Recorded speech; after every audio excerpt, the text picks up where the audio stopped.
বন্ধুরা, তোমরা সবাই কেমন আছো? আমি মোটামুটি ভালোই আছি। তো আজকে আমি তোমাদের সাথে কালকে যে আমি তারকেশ্বরে গেছিলাম সেই গল্পটা শেয়ার করব। আমি অলরেডি ভিডিও আপলোড করে তোমাদেরকে দিয়ে দিয়েছি। ভিডিওর মধ্যে তো সব কিছু দেখানো বা বলা সম্ভব হয়নি। তো যে কথাগুলো বলা সম্ভব হয়নি বা যে কথাগুলো বাদ পড়ে গেছে, সেই সব গল্পটা আমি তোমাদেরকে আজকে শেয়ার করব।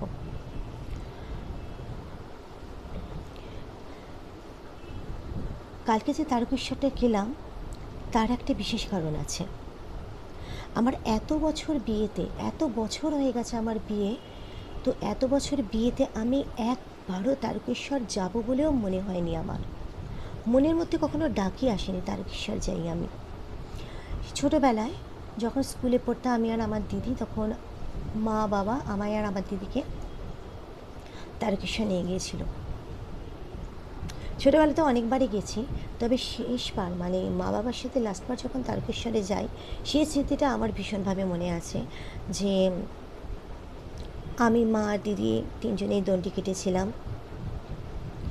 তারপর শিবের মাথায় জল ঢেলেছিলাম। তো কালকে তো প্রচুর ভোরে, মানে কি বলতো, সেই কাক ভোর, আমি 3:45 সময় উঠে গেছি। কেন কি তৈরি হয়ে রীতিমতো চান করে পুজো দিয়ে যেতে হবে। অবশ্যই আমি পুজো দিইনি, বাবাই দিয়েছে। তো 3:45 আমি উঠে গেছি, বাবার 4টের সময় অ্যালার্ম দিয়েছিল। তো রীতিমতো ফ্রেশ হয়ে চান করে তৈরি হয়ে যথারীতি বাড়ি থেকে 5:30টার স্লাইড একটু পরে, মানে এই 35-40-এর মাঝামাঝি আমরা বেরোলাম। মোটামুটি আমাদের বাড়ি থেকে স্টেশন 10 মিনিট মতো হবে। তো ঠিক করেই রেখেছিলাম 6:13 ট্রেনটা ধরবো, তারকেশ্বর লোকাল। মারাত্মক পরিমাণে গরম ছিল কালকে, ভীষণ একটা ব্যবসা গরম, ভীষণ গরম ছিল। স্টেশনে যখন পৌঁছলাম তখন একবারে ঘেমে অবস্থা খারাপ আমার। তো দেখছি মাথার উপরে পাখাগুলোও চালায়নি। 6টা বেজে গেল, তখন মাথার উপরে পাখাগুলো চালালো স্টেশনে, এবং প্রচণ্ড মানে স্পিড, এমন না মানে বলে না মাথার ওপর মিছি মিছি ঘুরেছে পাখা, সে আস্তে আস্তে ঘুরতে চাইছে না, এরকমভাবে ঘুরছে। ওই দেখেই একটু শান্তি যে পাখাটা তো চলছে, এইরকম। তো অবশেষে ঠিক কারেক্ট টাইম 6:13-তে আমাদের ট্রেন ছিল, কারেক্ট টাইম 6:13-তেই কালকে তারকেশ্বর লোকালটা ঢুকলো। আমি আমার জীবনে কোনো দিনও লোকাল ট্রেন এত পারফেক্ট কারেক্ট টাইমে কোনো দিনও দেখিনি। তো ঠিক আছে, অবশেষে ট্রেনে তো উঠে পড়লাম। ভীষণ ভাল লাগছিল বাইরের দৃশ্য, চারদিকে ধান ক্ষেত, মাঠ, কলা গাছ, নানা রকমের রং বেরঙের রঙের ফুল, চাষবাসের চেয়ে হালকাটা জমি, সব দেখতে দেখতে দেখতে দেখতে যাচ্ছিলাম। একটা শর্টও আমি তোমাদেরকে দিয়েছি, ভীষণ ভাল লাগছিলো। আর ওই শর্টটা তখন ওই ট্রেনের মধ্যেই আমি আপলোডটা করেছি। কিভাবে সময় কাটবে, বাবাই ফোন নিয়ে গেছিল। তো আমি আর বাবাই লুডো খেলতে শুরু করলাম। সময়টা কিছুটা পেরোলো, তো অবশ্যই বাবাই জিতলো লুডোতে। তো তারপর আমি আমার মতো ক্যান্ডি ক্রাশ খেলছিলাম। তো অবশেষে গন্তব্যস্থলে পৌঁছলাম। এই 1 ঘন্টা 10 মিনিট এরকম লেগেছিল। পুজো দেবো কি দেবো না সেটা কিন্তু সেরমভাবে কোনো ঠিক মানে প্ল্যান করে যায়নি। মোটামুটি এটা ঠিক ছিল যে বাবাই শিবের মাথায় জলটা ঢালবে, এটা ঠিক ছিল। তো আর প্রথম থেকেই আমি বাবাকে এটাই বলছিলাম, সরি। তো পান্ডাগুলো প্রচণ্ডভাবে ডিস্টার্ব করে, মানে পান্ডা বলো পুরোহিত বলো ওই স্টেশনে আর কি, স্টেশন থেকেই আর কি। তো ওখান থেকে কোনো রকমের পান্ডা বা পুরোহিত নেব না, কিন্তু অদ্ভুতভাবে কী হলো জানো তো, ওখান থেকেই আমাকে একটা পুরোহিত, মানে আমি ধরিনি, আমার সাথে সাথেই সে কথা বলতে বলতে আসছিল যে মা এইদিকে, এই দিকটায় মন্দির, ও দিকটা নেই, এইদিকে আসুন, এইদিকে আসুন, আপনাকে পুজো করিয়ে দেবো, এই করাবো সেই করাবো। আমি আমার কথা রাখতে পারলাম না, বোকার মতো ওই পুরোহিতের, মানে পুরোহিতকেই ধরলাম বলতে পারো। তো ওনাকে জিজ্ঞেস করতে করতে যাচ্ছিলাম পূজার সামগ্রী থেকে আরম্ভ করে ঘটের জল ওগুলি সব কোথায় পাবো। বলে আমার চেনা দোকান আছে মা, আমি সব ব্যবস্থা করিয়ে দেবো। ঠিক আছে, অবশেষে মন্দির প্রাঙ্গণটায় ঢুকে পেলাম। চারদিকে নানা রকমের দোকান, কী সুন্দর সুন্দর শিবের লিঙ্গ, নানা রকমের ধাগা, সব দেখতে দেখতে গেলাম। যতটা পেরেছি, যতটা সম্ভব হয়েছে ভিডিওটা দেওয়ার আমি চেষ্টা করেছি তোমাদেরকে। তো ওর একটা দোকান আছে, সেখানে জুতো ছাড়তে বললো। বাবা ইয়ার কুনাল জুতো ছাড়লো। আমার জুতো ছাড়ার তো কোনো প্রশ্ন নেই, কেন আমি তো, না সরি, আমি জুতো ছেড়েছিলাম মন্দিরের, মানে আসল যে গর্ভগৃহ ওতে না ঢুকলেও মন্দির চত্বরে তো ঢুকে পড়েছিলাম। হ্যাঁ, কিন্তু বাবারে, আমাকে কোনো রকমের মানে জামা টামা চেঞ্জ করার ব্যাপার হয়নি, কারণ আমি তো পুজো দেওয়ার ব্যাপারে ছিলাম না। তো ওখানে বাবা ইয়ার কুনাল ওই দোকানের মধ্যে ট্র্যাকস্যুটটা ছেড়ে নিজে বারমুটা পরাই ছিল, আর গায়ের ওপরে নতুন গামছা কিনেছিল কুনাল, জড়িয়ে নিল। তারপর ওই দুঃসাগর, তোমাদেরকে আমি সেই ভিডিও আপলোড করে দেখিয়েছি, ওরা যেখানটা নামলো এত নোংরা, ওরা যেখানে এদিকটা নামলো, ওরা তো মন্দির দিকে যে দিকটা যাবে সেদিকটা পরিষ্কার, সেদিকটা নামতে পারতো। অতি নোংরা, অতি জঘন্য স্মেল একটা। ওইখানটে বাবা ইয়ার কুনাল নামলো। যাই হোক, তো তারপর পুজো এবার কত করে দেব সেটা, এবার পুজো হচ্ছে দেখাচ্ছে যে কম দামি পুজো বলে কিছু নেই। আমি যে পুজোর ডালা নেব আর কি, পুজোটা তো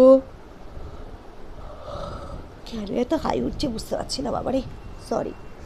তো ওরা প্রথমেই ঠিক করে এনেছে কি বলো তো, 2000 টাকার পুজো, 1200 টাকার পুজো, আর 551 টাকার পুজো।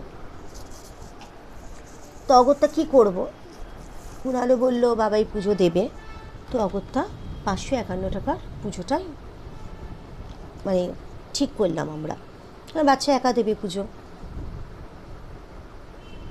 তো ওদেরকে অ্যাডভান্স মানে টাকা তো আগে দিয়ে দিতে হলো, অবশ্যই নিলে কী করে হবে। তারপর এবার দুধপুকুরের পাশ দিয়ে যাচ্ছি আমি, আমার ছেলে কুনাল। তো তারপরে প্রচণ্ড কাদা, স্লিপারি, আসলে সবাই তো ওই পুকুর থেকে উঠে পা ধুয়ে যাচ্ছে, তো প্রচণ্ড স্লিপারি, আস্তে আস্তে আস্তে আস্তে এগোলাম। তো আর একটা দোকানে দাঁড় করালো হুন্ডি মতো, সেখানে অনেক রকমের ভাঁড়, মানে অনেক রকমের ভাঁড় পাওয়া যায় আর কি। তো সেখানে ফুল আছে, এখন তো ফুলের মালা আছে, প্লাস ভেতরে নামমাত্র দুধ আর জল সব আছে। তো বাবাইকে বললাম যে কোনটা নিবি তুই, ও আমাকে সবসময় বলছিলাম মামা তুমি ঠিক করো কোনটা নেবে, মানে কোনটা নেব। না পুজোটা তুই দিবি, তুই ঠিক কর। তো ও যেটা ঠিক করলো নিয়ে, সেটার 251 টাকা দাম। ঠিক আছে, কথা কিন্তু ছিল না কুনাল জল ঢালবে, কেননা আমি বলেছিলাম যে বাবাই জল ঢালবে, আর বাবাই যখন জল ঢালবে তুমি বাবাই কীভাবে ছুঁয়ে থেকো। ঠিক আছে, ওর কি মনে হলো, তখন ও আর একটা ঘট নিল, একটা মাটির দিয়েছে, বাবা একটা বড় ছিল মাটির, আর কুনালেরটা অপেক্ষাটা দিচ্ছে কিন্তু ছোটো প্লাস্টিকের।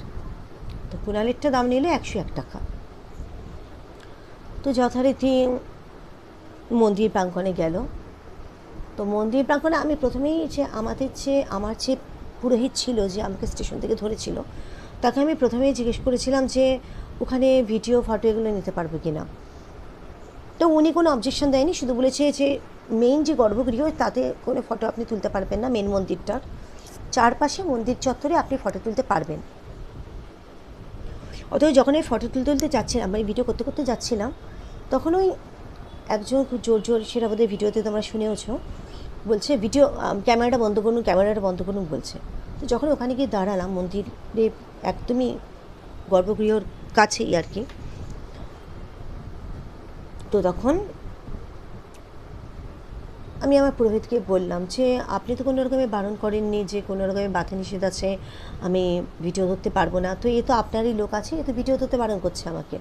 বলছে না, এখানটা আপনি করতে পারবেন, আপনি ওই বলেছি মেন জায়গাটা আপনি কোনো রকমের ফটো ভিডিও নিতে পারবেন না। তাহলে আমি ওখানটা নিতেও চাইছি না, কেননা আমি যেতেও পারবো না, ঢুকতেও পারবো না, ওখানটা আমি করতেও চাইছি না। মোটামুটি একটা যদি ভিডিও আমি নিতে পারি তো ঠিক আছে, পারমিশন দিল। তারপর আর ছেলেটা কিছু বললো না। ওখানে আবার ওই একটা ঝুড়ির মতো ওই ডালাটা, মানে যেটা প্রসাদের আর কি, সেটা ইয়ে করে বাবাই আর কুণালের হাতে যেন আমার ঘরটা আছে, তো ওখানে একটা কোণে দাঁড়িয়ে তো জিজ্ঞেস করলো কে কে পুজো দেবে, বললো বাবাই একা দেবে, বলে সংকল্প করবে টরবে কিনা এই সেই। আমি বললাম না, শুধুমাত্র জাস্ট পুজো দিয়ে আর কি ওই শিবের মাথায় জলটা ঢালা। এবার মন্ত্রতন্ত্র পড়া চললো, কুণালও করলো সেটা। তো তারপরে ওই প্রসাদের ডালিটার মধ্যে হাত রেখে ওরা করলো, একটা হাত ভাঁড়ের মধ্যে আছে, মানে ওই ঘটের মধ্যে, আর একটা ওই প্রসাদের মধ্যে রেখে মন্ত্রবদ্ধ উচ্চারণ করালো। দেখো ভাই কী পুজো হলো আমি কিছু বুঝতে পারছি না, মন্ত্র পড়ালো। তারপর বললো যে আমাদের পুরোহিতটা এনাকে 251 টাকা দিন। তো আমি তখন বললাম যে 251 টাকা, আর প্রথম কথা আমাদের পুজোর ডালিটা কোথায়? তখন বুঝেছে আপনাদের পুজোর ডালিটাই তো এটা। আর হচ্ছে আমার পুজোর ডালিটার জন্য তো আমি অলরেডি টাকা পেমেন্ট করে দিয়েছি, তাহলে এখন বললো আমার ভাই পুজো করালো না, তার জন্য 551 টাকা দিতে হবে। মানে চিন্তা করো, তখন কিন্তু কিছু বলতেও পারছি না। তাহলে তো আমি শুধুমাত্র বাবাকে বলতাম বাবা এত কিছু করার দরকার নেই, ভেতরে এমনি তুই চলে যা বাবাকে নিয়ে, ওই শিবের মাথাতে এই ডালিটা ছুঁয়েতে আর জলটা ঠেলে বেরিয়ে আয়। দুটো মন্ত্র পড়লো কি পড়লো না, 551 টাকা। তা আমি তো ভেতরে ঢুকতে পারিনি, যথারীতি আমি বাইরে যতটা পারছিলাম একটু ভিডিও নিচ্ছিলাম, বাইরে দেখার কিছুই নেই, তা যেমন পারছিলাম তেমন ভিডিও নিচ্ছিলাম, তোমাদেরকে দিয়েছি আমি। কিছুক্ষণের মধ্যে ওরা বেরিয়ে এলো, বাবাকে বলে ঠিকমতো তুই ঢেলেছিস? সে বলে হ্যাঁ। কুনা বলে তো কিছুই দেখতে পাচ্ছি না, ভেতরটা পুরোটাই অন্ধকার, কী করলাম, কোথায় জল ঢাললাম কিছুই বুঝতে পারছি না, এত ঘুরঘুটে অন্ধকার, দুটো মাত্র মোমবাতি জ্বলছে। তো যথারীতি ওখান থেকে পুজো হয়ে গেলে বেরিয়ে এলাম। তো তারপরে আবারও সেই পুরোহিতের ওই দোকানে গিয়ে, তো তখনও বলছে যে আপনি তো পুজো করলেন, আপনার এবার যদি মন চায় আমাকে কিছু দেবেন মিষ্টি খাওয়ার জন্য তখন দেবেন।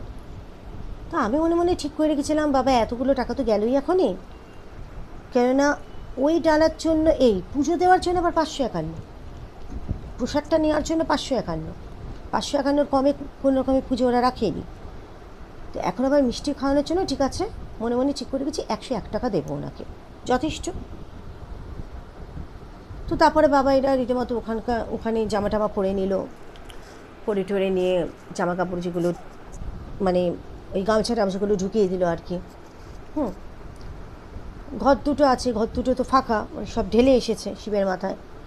তো তখন আমাকে ওই দোকানে আর একটা ছেলে ছিল, সে আমাকে বলছে যে দিদি ঘটগুলো কি নিয়ে যাবে? তো কথাটা শুনে বোধহয় কুণালি খুব একটা ভালো লাগেনি। আমি বললাম হ্যাঁ অবশ্যই নিয়ে যাবো, আমি টাকা দিয়ে কিনেছি ঘট। তখন বলছে যে না, টাকা দিয়ে কেনার ব্যাপারটা তো না, কীভাবে নিয়ে যাবে সেটা হচ্ছে কথা, নিয়ে যাওয়ার জন্য আমার ব্যাগ আছে, আমি ঘট নিয়ে যাব। দেখো একটা ঘট সেটার দাম 235 ধরেছে, না 251 ধরেছে, আর একটা ধরেছে হচ্ছে 101 টাকা। তো কেন নেবো না বাবা, এই ঘট তো পরেও আমার কাজে লাগতে পারে। তো নিলাম, প্রসাদও ওদের প্যাক করে দিতে বললাম, দিল ওরা। এবার মিষ্টি খাওয়ার জন্য যে টাকার ব্যাপারটা, তো উনি তখন হেসে হেসে পুরোহিতটা বলছে যে আর কি স্টেশন থেকে ধরেছিল। আমি বলার আগেই কুণাল পুরো 500 টাকা ওনাকে দিয়ে দিল। না অবাক, 500 টাকা দিয়ে দিল। তারপরে আবার লোকটা বলছে 10 টাকা আরও দিন, মানে ওই কয়েন দিন আপনি। তারপর কয়েনও দিল কুণাল। তো ওখান থেকে যথারীতি বেরিয়ে এলাম। তো উনি বললেন যে একটা কার্ড দিলেন, নাম্বার টাম্বার আছে তার মধ্যে, যখনই আসবেন আমাকে ফোন করবেন, যখনই আসবেন। আবার বললো যে যখন আসবেন তখন এরপর থেকে 5টা ফল নিয়ে আসবেন, শিবের মাথায় দেবেন, এটা মানে নিয়ম নাকি। তো আমি তারকেশ্বর আবার ওনাকে এটাও জিজ্ঞেস করলাম যে দেখুন এখানে ঘটের জন্য এত দাম নিয়ে নিল, প্রসাদের জন্য এত, ফুল টুলের জন্য মানে সব মিলিয়েছে এত দাম।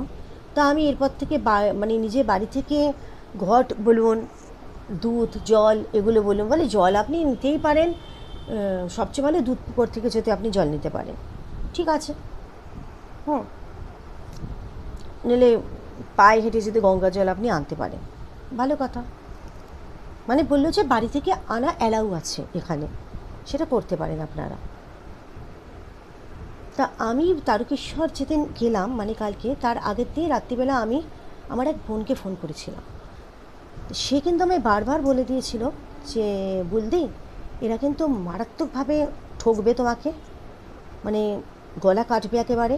আমরা প্রথমবার প্রচণ্ডভাবে, মানে কিছু জানা ছিল না বলে, সে অভিজ্ঞতা ছিল না বলে মারাত্মকভাবে ওরা আমাদের গলা কেটেছে। দ্বিতীয়বার আমরা নিজেরাই সব কিছু বাড়ি থেকে নিয়ে গেছি। সে আকন্ত ফুলের মালা বলো, বেলপাতা বলো, তারপরে ছোট দুধের প্যাকেট, জল, তারপর ঘট, এগুলো সব নিজেরা নিয়ে গেছি। তো তুমি এগুলো নিয়ে যাও, তাহলে ওনাদেরকে এত কিনতেও হবে না টাকা দিয়ে, ওনাদেরকে কোনো টাকাও দিতে হবে না, নিজেরা নিজেদের মতো করে নিতে পারবে। আমি বলেছিলাম কুণালকে, কিন্তু কুণাল বললো যে যাচ্ছি, ছেলেটা পুজো দেবে তো কী হয়েছে, কত টাকা আর খরচা হবে, হোক না, ঠিক আছে, ও ওর মতো চিন্তা করেছে। তো এই প্রসঙ্গে তোমাদের এই জন্য আমি বলে রাখছি যে দেখো, ভিডিও তো আমি কালকে সব দিয়ে দিয়েছি। মেইন আজকে যে জন্য বসেছি বলতে তোমাদেরকে, সেটা মেইন কথা এটাই, যদি তোমরা তারকেশ্বর যাও তাহলে ট্রেন থেকে নেমে বেশি দূর নয়, পায়ে হাঁটা রাস্তা, লোককে জিজ্ঞেস করলে বলে দেবে। আর এমনিতেও হচ্ছে ওটা আমার বোন বলেও দিয়েছিল সেটা, যে আমরা যে এগোচ্ছি রাস্তার মোড়ে মোড়ে এরকম অ্যারো দিয়ে দিয়ে দেওয়া আছে কোথায় হচ্ছে তারকেশ্বর মন্দিরটা, ডিরেকশানটা দেওয়া আছে অ্যারো দিয়ে দিয়ে। এই গেল প্রথম কথা। 2 নম্বর, আমি যেটা ভেবেছিলাম, যেটা বলেছিলাম কুণালকে বাবাইকে, সেটা আমি কথা রাখতে পারিনি, কেননা আমাকে বারবার আমার বোন বারণ করে দিয়েছিল, তারপরে আমি সেই জায়গায় পা দিলাম। অবশ্যই যারা স্টেশন থেকে তোমাদেরকে ধরছে তাদেরকে তোমরা নেবে না। যদি পুজো দিতে হয় ভেতরে নিজেদের মতো বাবার মাথায় জল ঢালবে, ওম নমঃ শিবায়, ওম নমঃ শিবায়, ওম নমঃ শিবায় বলে। আর ওই মৃত্যুঞ্জয় মন্ত্রটন্ত্র তো তোমাদের জানা আছে, বা গায়ত্রী মন্ত্র, ওগুলো বলতে বলতে, মনোবাসনা বলতে বলতে বাবার মাথায় জল ঢালবে, মানে শিবের মাথায় জল ঢালবে। এই বাড়ি থেকে যদি ফল দিতে পারো ফল নিয়ে যাও, বাড়ি থেকে আকন্ত ফুলের মালা, বেলপাতা, ঘট, আমাদের যে পেতলে ঘট হোক যাই হোক ঘট, একটা ছোট দুধের প্যাকেট, সাথে যদি গঙ্গা জল নিয়ে যেতে পারো কোনো কন্টেনার করে, ওখানে গিয়ে ঢাললে একসাথে মিক্সড করলে, সেইটা নিয়ে যাবে।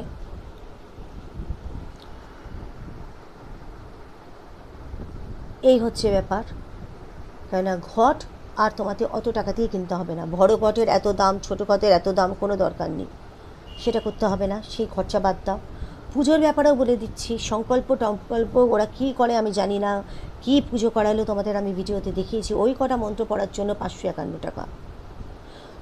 তো অবশ্যই আমি যদি 1000 টাকার ডালি নিতাম তাহলে 1000 টাকাই নিত, বা 2000 টাকার ডালি নিলে, 2051 টাকার ডালি নিলে সেটাই নিত। তো সেই জন্যই বলছি যে কোনো রকমের সংকল্প টঙ্কল্প ওগুলো সব ফালতুমি। ওনারা রীতিমতো সত্যি কথা বলছি নিজেদের পকেট ভারী করছেন, ভরাচ্ছেন, কারণ ওনাদেরও তো এই করে খেতে হবে, চলতে হবে। তো যারা প্রথম যায় মুরগি বানে, আমাকে আমার বোন বলে দেওয়ার পরে আমি মুরগি বেনেছি আমার বরের জন্য, প্লাস আমার বোকামোর জন্য। কেন চাই না, মনে হলো এনাকে দিয়ে পুজোটা করাই। প্রথম কথা তো পুজো করার কোনো রকমের প্রোগ্রাম করে আমি যাইনি যে পুজো করবে আমার বাচ্চা। শুধু শিবের মাথায় জল ঢালবে, নিজের মতো মন্ত্র বলবে, মনোবাসনা বলবে, চলে আসবে। সেটা হলো না, নিজের বোকামোর জন্য অতগুলো টাকা চলে গেল। দেখো যে পয়েন্টগুলো আমি বলছি সেগুলো মাথায় রেখে দিও তোমরা। আর অবশ্যই আর একটা কথা, সেটা হচ্ছে ছেলেরা খালি গাতে ছেলেদের জল ঢালতে হবে। খালি গা এমনিই রাখতে পারো, নিচে শুধু একটা প্যান্ট বা বারমুটা, কারণ নিচে বোধহয় জল থাকে ওই যে গর্ভগৃহটায় ঢোকায়। সেজন্য বলছিল ওদের ট্র্যাকস্যুটটা ওপরে করে নিতে, কিন্তু ট্র্যাকস্যুটের নিচে যেহেতু বারমুটা ছিল ওদের অসুবিধা হয়নি। আর খালি গা যদি যেতে পারো ঠিক আছে, নইলে গামছাটা এরকমভাবে উত্তরীয়ের মতো গামছাটা বা এরকমভাবে চাদরের মতো গামছা নিয়ে নেবে ছেলেরা। মেয়েদের ব্যাপারে কিছু বলেনি, মেয়েরা যেভাবে আছো সেভাবেই জল ঢালতে পারো। কারণ আর অবশ্যই কি ওখানে চানের দরকার নেই, দুধ পুকুর বট্ট নোংরা, এই সাইডটা পরিষ্কার, কিন্তু তাও দূষিত তো, অতিরিক্ত নোংরা জলের মধ্যে তো এই জলটাও মিশছে। এই জন্য আমরা ভোরবেলা 4টের সময় চান করেছিলাম। তোমরা বাড়ি থেকে চান করেই যেও, তাহলে ওখানে দুধ পুকুরে আর ডুব দিতে হবে না। আর একটা কথা হচ্ছে, মন্দির মোটামুটি ওই 6:30 পৌনে 7টা নাগাদ খুলে যায়, এটা আমার বোনও বলেছিল। তোমরা বেলায় গেলে ভিড় পাবে, এটা ঠিক, কিন্তু কি বলো তো, অত ভোরবেলা যদি বেরোতে না চাও, ধীরে সুস্থে বাড়ি থেকে চান করেও তোমরা যেতে পারো, এই একটা কথা। আর অবশ্যই শ্রাবণ মাসে তো তোমরা কেউ জল ঢালতে নিশ্চয়ই যাবে না, মানে মারাত্মক ভিড় থাকে শ্রাবণে। আর একটা মেন কথা, সেটা কিন্তু আমার বোন আমাকে বলে দিয়েছিল ভিডিওতে, সেটা হচ্ছে পূর্ণিমা যেদিন পড়বে, পূর্ণিমা যেদিন পড়বে আর সোমবার দেখে তোমরা কিন্তু তারকেশ্বর অ্যাভয়েড করো। আমরা গেছিলাম বুধবার, ফাঁকা পেয়েছি। তো এই দুটো দিন, সোমবারটা আর পূর্ণিমার দিনটা ভীষণভাবে ভিড় হয়, ভালোভাবে তোমরা জল ঢালতে পারবে না শান্তি মনে। এই কটা কথা বলেছিলাম যাতে তোমাদের সাশ্রয় হয়, তোমাদের উপকার হয়, তার জন্য, ঠিক আছে? তো যথারীতি তো ওখান থেকে বেরিয়ে তারপর হ্যাঁ, নিজেরা যদি মনে করো, যেখানটার আমি ফটোটা দিয়েছি, মানে যেখানটা গর্ভগৃহে ঢুকছে তার অপোজিটটায়, তোমাদেরকে দেখবে আমি ভিডিওতে দিয়ে দিয়েছি, সেখানে গ্রিল টিল আছে, সেই জায়গায় তোমরা মোমবাতি নিয়ে যেতে পারো, তোমরা ধূপ দিতে পারো, ঠিক আছে? তোমরা ধূপ বলো, মোমবাতি বলো, নিয়ে যেতে পারো যদি তোমাদের মনে হয়, এটা হচ্ছে কথা। এরপর তো আমরা মানে বাবাই পুজো টুজো দিল যথারীতি, ট্রেনের উদ্দেশ্যে রওনা দিলাম, কেন 8:30টার ট্রেন, তখন ওখান থেকে বেরিয়েছি, তখন কটা বাজে, 8:12 এরকম হবে। তো আর আমি তো খুব জোরে হাঁটতে পারি না, তো ওখানে রীতিমতো বেরোলাম, তারপর স্টেশনে বসলাম। স্টেশনে ঢোকার আগে কুণাল চা খেলো, আমি আর বাবাই খাইনি চা। তো তারপর একটা জায়গায় বসলাম, যথারীতি ট্রেন এলো, সেটা তারকেশ্বর লোকাল নয়, কি একটা গোঘাটা না কি একটা ট্রেন বলেছিল লোকাল, যাই হোক 8:30টার ট্রেন। আমি আবার চেয়েছিলাম কি বলতো, বাড়িতে তাড়াতাড়ি আসতে, তো এই জন্য ট্রেনটাতে উঠে পড়েছিলাম আমরা তিনজনে। তোমাদেরকে ওই ফটোটাও দেখিয়েছি, মানে ভিডিওটা দেখিয়েছি, ভীষণ পরিমাণে ভিড় ছিল। তারপর তো অফিস টাইম, যত স্টেশন এগোবে তত ভিড়, তো নামতেই প্রবলেম হয়ে যাবে।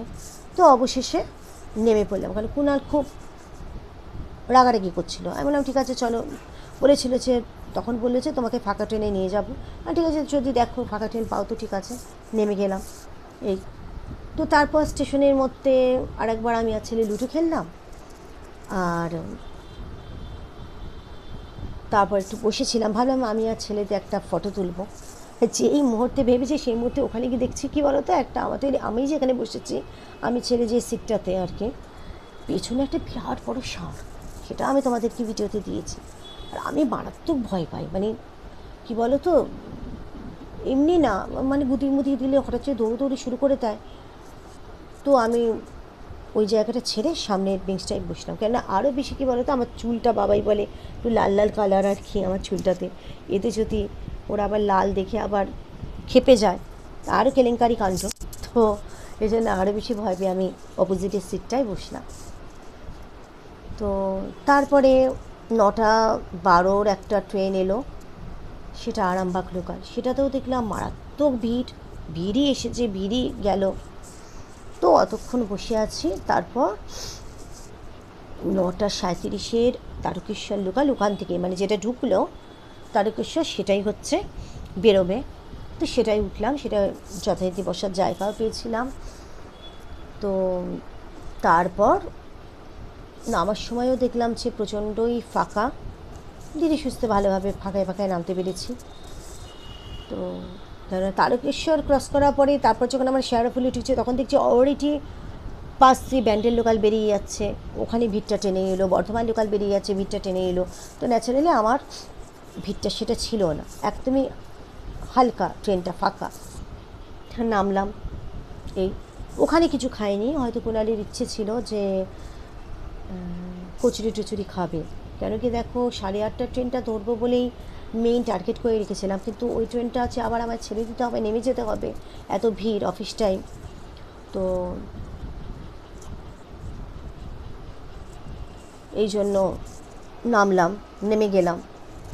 আর এই জন্য কিছু খাওয়ার ব্যাপারও করিনি ওখানে, যে কচুরি টচুরি খাবো টাবো বসে, না টার্গেটটা ছিল 8:30। টার্গেট থাকতে 9:35, তাহলে ধীরে সুস্থে খেয়ে দিয়ে স্টেশনে আসতাম। যদিও কেক বিস্কুট আমি দিয়ে দিয়েছিলাম ব্যাগের মধ্যে। আর কুণাল তো বারবার যতটা পারছে চাই খাচ্ছে, ওর তো চায়েরই নেশা। তো অবশেষে উত্তরপাড়ায় পৌঁছলাম, নিচে গন্তব্যস্থলে পৌঁছলাম। তারপর ঠিক হলো যে বাবা এরা কি খাবে। দেখো আমি অলরেডি ডায়েট শুরু করে দিয়েছি, কালকে দুপুরবেলা আমি দুধ কর্নফ্লেক্সে খেয়েছি। তো ওরা মিয়মরে ঢুকলো, সেটারও ভিডিও আমি নিয়েছি। কিছুটা খাবার ওরা নিল, পেস্ট্রি নিল, নিয়ে টিয়ে ওরা হাত পা ধুলো, ওদেরকে খাবার টাবার দিয়ে আমি ফ্রিজের মধ্যে আমার দুধটা ছিল বাটির মধ্যে রেখে তারপর আমি রীতিমতো ফ্রেশ হতে চলে গেলাম। এই তো তারপরে ওরা কোল্ড ড্রিঙ্কসও খেলো, বাড়িতেই ছিল লিমকা, তারপরে কুণাল মাজা এসব আগেই কিনে রেখে দিয়েছিল, ফ্রিজে ছিল। তো ওরা ওইসবই খেলো, আমার ছেলে আর কুণাল। তারপর বাবাকে বলছিলাম খেতে পেলে বলবি, বলে আজকে শশা কেটে দিও তাহলে, কারণ কালকে আর তরমুজ কাটার মতো অবস্থা আমার ছিল না, মানে বিকেলবেলা বাবাইটা তরমুজ খায় তো অবস্থা ছিল না। আজকে সকালে কেটেছি এবং কাটতে গিয়ে এই যে মানে ছুরিটা কখনো হয় না আমার, এখন ছুরিটা এমনভাবে তরমুজটা কাছ থেকে এমনভাবে স্লিপটা করলো, এইখান থেকে পুরো এতটা, মানে এখান থেকে এতটা পুরো কেটে গেল। বাবা তখন মনে হচ্ছিলো বাবা আঙুলটা কেটে পুরো বাদ পড়ে গেছে, জ্বলে যাচ্ছে, রক্ত বেরিয়ে যাচ্ছে। হলো বিকেলবেলা কি মনে হলো বাবাকে এটাও বললাম, বাবাই আবার আমায় শশা কাটতে হবে, তুই এক কাজ করিস, কেকও আছে বিস্কুটও আছে, নইলে চানাচুর নিয়ে এসে রেখেছিস, আমি খাবো বলে, তখন তো খাবো বলে ঠিক ছিল, আগে যখন চানাচুর মুড়ি টিফিন করতাম আগে, তারপর তো শুধু চা, টিফিনের মধ্যে শুধু চাই করতাম। আমি বললাম সে চানাচুর মুড়িটা তাহলে বের করে খাস, মানে চানাচুরটা বের করে খেয়ে নিস। তখন নিজেরই হঠাৎ মনে হলো না এরমভাবে বলেছি, একটু শসা টমেটো পেঁয়াজ টেয়াজ কাটি, বাবাইকে বললাম মুড়ি টুড়ি মাখলাম চানাচুরটা দিয়ে, শসা দিয়ে, পেঁয়াজ দিয়ে, টমেটো দিয়ে, না তেল দিইনি, যেহেতু বাবাই খাবে আমি খাবো, সর্ষের তেল দিইনি। তো 4 জন খেলাম, সবাইকে দিলাম, খেলাম। তারপর তো আবার সন্ধেবেলা বলতে পারো এই রিল করে টোরে, তারপর সন্ধেবেলা আমি যথারীতি চা করলাম। এই ফিরে এলাম, ফিরে আসার পরে ভিডিও দিয়েছি, তখন মুখ চোখ একদম কালো হয়ে গেছে, শরীর আর দিচ্ছে না। কেননা আমি কখনোই কিন্তু স্টেশন থেকে নেমে বলো বা বাজার দোকান করতে যাই, যখনই বলো কখনো রিক্সা নিই না। কালকে আমি একবারের জন্য কোরালকে বলে গেছি বাবা রিক্সা নেবো না, আমি পায়ে হাঁটবো। আমার পায়ে হাঁটার মতো কালকে ক্ষমতাই ছিল না, প্রচণ্ড কষ্ট হচ্ছিলো, এত যন্ত্রণা হচ্ছিলো। তাও কিন্তু আমি একটা পেন কিলার খেয়ে বেরিয়েছি, নাইস। যাই হোক, এই ভিডিওটা এত দূরই ছিল। তো তারপর ফিরে এসে তোমাদেরকে রীতিমতো সেটাও জানান দিয়েছিলাম যে 11টা 10 না 11টা 15 নাগাদ ফিরেছি আমরা। এই তো মেইন আজকে এটাই হচ্ছে কথা, যে ভেতরে যে জিনিসগুলো আমি বলেছি সেই জিনিসগুলো অবশ্যই তোমরা মেনে চলো, তাহলে তোমাদের ফালতু টাকা খরচা হবে না, তোমাদের কেউ মুরগি করবে না, তোমাদের কেউ ঠকবে না। এই হচ্ছে কথা। তো তারপর তোমরা যেভাবে ইচ্ছে সেভাবে পুজো দিও, কেন এটা তো আমি কারোর উপর চাপিয়ে দিতে পারি না। তো আজকের ভিডিওটা এখানে শেষ করলাম। তো হ্যাঁ, অবশ্যই জায়গাটায় গিয়ে ভালো লেগেছে। আমি ছোটোবেলায় যে মন্দিরটায় গিয়েছিলাম অনেক পাল্টে গেছে, এটাই হচ্ছে কথা। এখন পাল্টাতে যাবেই, আমি হয়তো 35 বছর আগে গেছিলাম, পাল্টাতে যাবে এই জিনিসগুলো, তাই না? এই ব্যাপার। তো আজকের মতো এখানেই আসছি। তো যতক্ষণ না আমি আসছি আবার ফিরে তোমাদের কাছে, ততক্ষণ অবশ্যই সুস্থ থাকো, ভালো থাকো, হাসি খুশি থাকো, অবশ্যই সাবধানে থাকো। কেমন? নিজের খেয়াল রাখো, পাশে থেকো, সাপোর্ট করো, অনেক ভালোবাসা নিও আর ভালোবাসা দিও। আজকের মতো আসছি, কেমন? Love you, tata.